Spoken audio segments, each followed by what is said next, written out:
What's up guys, Volt here, bring you a gameplay commentary, and I'm not going to say what map it is because I'm just doing this commentary right now because I have to be out the door in T-minus 7 minutes. So, I thought I'd do this commentary and kind of tell you guys what all goes into more or less clipping, feeding, going for clips, going for feeds, trying to hit, on screens and all that stuff that makes people, like us and all our sniper abilities and all that stuff. I kind of want to give you guys what all goes into that in Ghost. So I have a nice little list here. Sorry, I wrote down. I thought that maybe I could go down it and kind of give you guys a little bit of insight to what all goes into it and what all you have to kind of figure out. So first off, most of the game types in Call of Duty are 6 players versus 6 players, so 6v6. In order to hit a feed that is clip standards are about quad feeds and up. Triple headshots, kind of, triple collats, quad collats, 5-man, 6-man, 7-mans and up, all that stuff. That's all standard pretty much. That's pretty much all standards I can think of. But in Ghost, in the regular game on Xbox 360, PS3, and probably the PC and all that, or maybe not PC, I don't know. For those 2 consoles at least, you have to hit 4 people out of the 6 that are on the other team. So that's kind of hard to do. Hitting a clip is pretty much about knowing a few things. So, I mean, if you have the Xbox One or a PS4, they have ground war in them, and I'm pretty sure they have dedicated servers. You don't have to worry about lag, for one. And 2, you have 9 people to kind of feed on. So it makes it a little bit more easier to hit clips, to hit collats, like triple collats, quad collats, and stuff like that, because you can figure out where the spawns are, and I'll get into that topic a little bit later. But you can figure out where people are, and they line up easier, more or less. That's why people play ground war. I prefer the 6v6, to be honest. I do try to do ground war, and I might actually try it in the new consoles because I will have better connection in there. But I usually stick 6v6 because there's less people and less worrying about my connection and all that. So next you have to kind of try to learn the chaotic and somewhat predictable spawns. Now the spawns in Ghosts are nowhere near perfect. They're nowhere near even good. You'll have people spawn right behind you. So most of the time when I shoot someone, I usually either turn around or kind of figure out where my team is, and then kind of figure out where like an empty spot on the minimap is. And that's pretty much where your enemy's going to spawn. If your team is on the other side of the map, and there's an empty spot on the other side of the map on the left side, and your team's on the right side, they're pretty much going to probably spawn on the left side. So you want to kind of head over that way. Be cautious though. That's another thing, is you want to kind of be cautious. You can't just go aggressively rushing in and think you're going to get kills.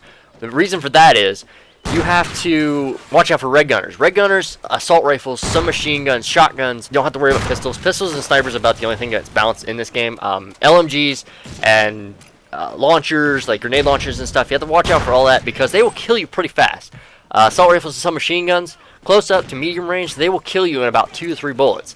It's kind of a pain, but what are you going to do? So you have to kind of play a little bit more cautious, a little bit more defensive than you actually would in, let's say, Black Ops 2, Black Ops 1, MW3, or something of that nature. Moving on, once you learn the spawns and everything, you kind of got to learn and predict where your enemy's going to go. A thing about the snipers is that people don't get is, how do we turn on people? How do we figure out where they're at? One, we look at our minimap to see where the red dot is, if they don't have a silencer or something on. 2, we have a decent high sensitivity. You want to kind of work on your sensitivities, by the way. I play from 15 to 20. That's what I've been playing on. It all depends on what attachments I use and stuff, and I'll get into that a little bit here too. But, we kind of have a prediction where the people might be.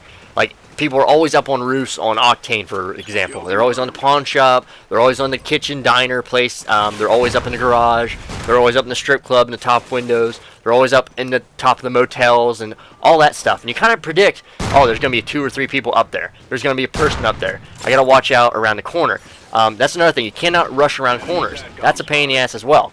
But, other than that, that's pretty much what you got to do. You got to kind of predict where what your enemies are going to do. Like, if they're going to run around a corner, if they're going to hard scope you around a corner, if they're going to run around spraying, if they're going to go left, if they're going to go right, if they're going to go up, if they're going to go down, if you're going to lay on the prone on the ground, it's kind of more or less prediction. Along with that is, once you figure out where they are, you have to make sure your shot's on.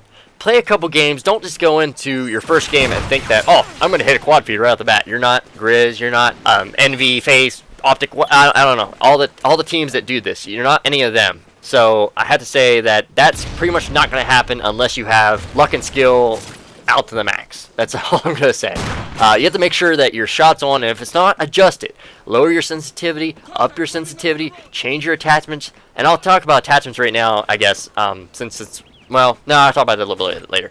But that's pretty much it. You gotta make sure your shot's on and adjust to it to make sure that it works for you. Next is, you gotta also watch out for perks. Now, if you're playing a game and you're just like, you know, running around and you see like 4 people on the mini map that light up whenever you have the UAV type thing up. If you see someone that has that up, you know, you pretty much know that there's 2 people have off the grid on. So you have to watch out for off the grid people.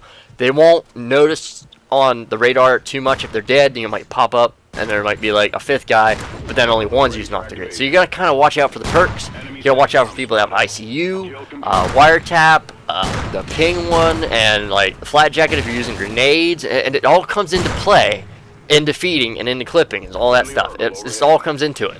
And it's kind of a pain, and it's a lot to think about and a lot to, you know, worry about whenever you're playing for clips and stuff. So kind of take note of this and kind of have it in mindset whenever you're playing the game. Don't be too aggressive. Think about spawns. Think about people and stuff like that. Also, you want to also watch out for kill streaks. Now, the biggest kill streak that you want to watch out for are like choppers, dogs. Maniacs are a pain in the ass. Sometimes I run armor piercing rounds and they kill them pretty quick. The VKS I had was silenced and had armor piercing rounds on it. Took like 4 shots with it, and it killed him. It was pretty good. I do recommend the VKS. It's not bad. I actually just got a first game of the day with it, and I almost had 2 quad feeds in it. So you'll see that here in the near future sometime. But you gotta watch out for that. And if you don't like attack choppers and, you know, helicopters and helo pilots and all that stuff, also you can wear blind eye if you want. That helps, but it takes up a slot of your perks. You can get rid of a grenade, or you can get rid of like a special grenade, a secondary, whatever. You can actually get rid of anything you want, and it'll pretty much, you know, take up the spot for blind eye, and then you can put focus and quick draw and all that stuff on. Also, another thing is, if you're not running quick draw, run it. I know a lot of people don't run it. I know one of my friends that didn't run it, but he actually does now, and he says there's a kind of a big difference when he notices it, that it takes up, you know, it's a big difference, and you have to be as fast and as accurate as you can. So you just go boom, boom, boom, boom, boom, and then get that 4, and then you get the quad feed, and then just keep going, you know. That's what you got to kind of think about as well. If you're wondering, I came up with this topic last night when I was going to bed. So, also you want to figure out what attachments and perks to use with your sniper so that you can be fast and deadly. So think about this: the rake scope on a sniper is pretty much, you know, has a decent range. You know, you can snipe people from long ranges, hard scope, quick scope, no scope, all that stuff, all the available sniping abilities that you can do with that sniper attachment. Now, the thing is, for me, whenever I use a thermal sight, I have to bump my sensitivity down by like 2 or 3 levels. I'll be on like 18 for sniping for like my USR or something, and then I'll be like 15, 16 for my thermal for like my VKS and my Lynx, which that's pretty much what I run on them. I don't like the regular sights on them too much, but you gotta kind of figure out and kind of adjust for that. You can't just go into like 20 sensitivity on each gun and expect that a low sensitivity or a low zoom, variable zoom, or a low zoom thermal sight is going to be as accurate as you are with the regular scope of a USR or something like that, you know. So you have to kind of take that into mind as well. You want to work on your perks. You want to make sure you have quick draw. You want to make sure you have focus. You want to make sure that you have ready up, and then the rest of the perks you can pretty much suit to your play style or the way you want to play. You can think about maybe using sleight of hand if you want to do reload cancels and try to get quad feeds that way. I actually got one for my RC, and you might see that. You know, you can do that. You can do have a piece of equipment. I usually don't run anything but 1 tactical, no secondary, and then just rest of perks. You can run like takedown if you don't want to give away position. You can run an extra lethal, so you can have 2 concussion grenades, 2 flash grenades, 2 whatever kind of grenades you use, smoke, whatever. It doesn't really matter. You just kind of have to make sure you fit that to your play style and figure out what makes you enjoy sniping and what makes you think that you can hit clips with, you know, what you prefer more or less. So that's another thing to think about. And last but not least, it's probably one of the biggest ones. In recent years, we've had to worry about connection. But in the newer years, in Xbox One, PS4, you haven't had to worry about connection because they have dedicated servers, more or less, I guess, quote-unquote dedicated servers. The thing is, they say they have dedicated servers, but I'm not really sure if they do. I have not gotten a PS4, I have not gotten an Xbox One, One of my friends actually said, as he has an Xbox One, and he says that the dedicated servers are amazing. Sometimes you have a little bit of lag, but not much.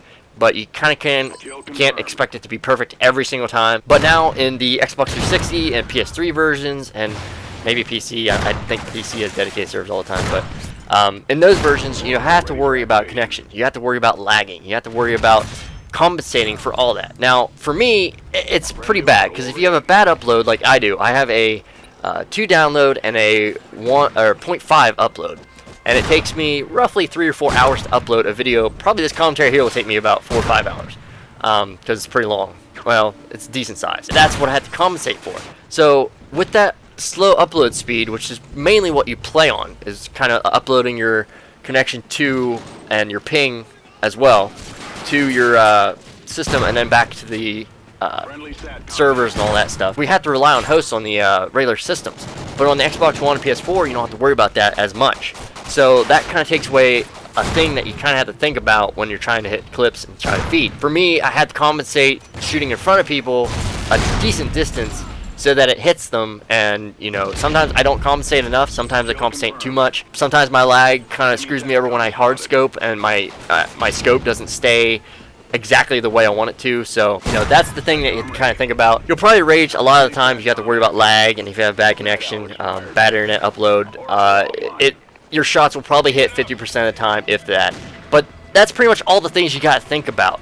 That's what I think about whenever I'm doing this RC still for this team, and this is all I've been thinking about. Like, what also you have to think about, I also forgot about this, the maps. The maps are a big important thing on Ghost. Bigger maps are harder to feed on than smaller maps. Strike Zone, Prison Break, Warhawk, Freight, those ones are mainly the main ones that are great. I've hit a lot of clips on Prison Break, a couple clips on Strike Zone, a couple clips on Freight, and a couple clips on Warhawk. So it all balances together. Now the bigger maps like Stonehaven and stuff, that might be good for ground war, but overall it's still harder to kind of predict spawns. You can kind of get like a little spawn trap up in the top left corner where you spawn. If you kill them all from one side and then turn around, they'll spawn there, but it all works together. You have to kind of predict it, you have to learn, and you just kind of, you more or less have to adjust. If you think that this is like Black Ops 2 sniping, get rid of your Black Ops 2 info that you have stored in your memory for right now. And if you want to go back to it, you can just like file it away in your brain somewhere. You have to get rid of that and learn it all over again. It's just like learning a new COD all over again. You gotta learn how to snipe, you gotta learn the spawns, you gotta learn everything about this game in order to get feeds and clips. I really hope you guys learned something from this, and I hope you guys will stick around for some more. I hope you guys enjoyed the video. Don't forget to rate, favorite, comment, subscribe. Follow me on Twitter. It's always down in the description below. And I will see you guys later for more videos and more Ghost content in the future. I am out. Peace.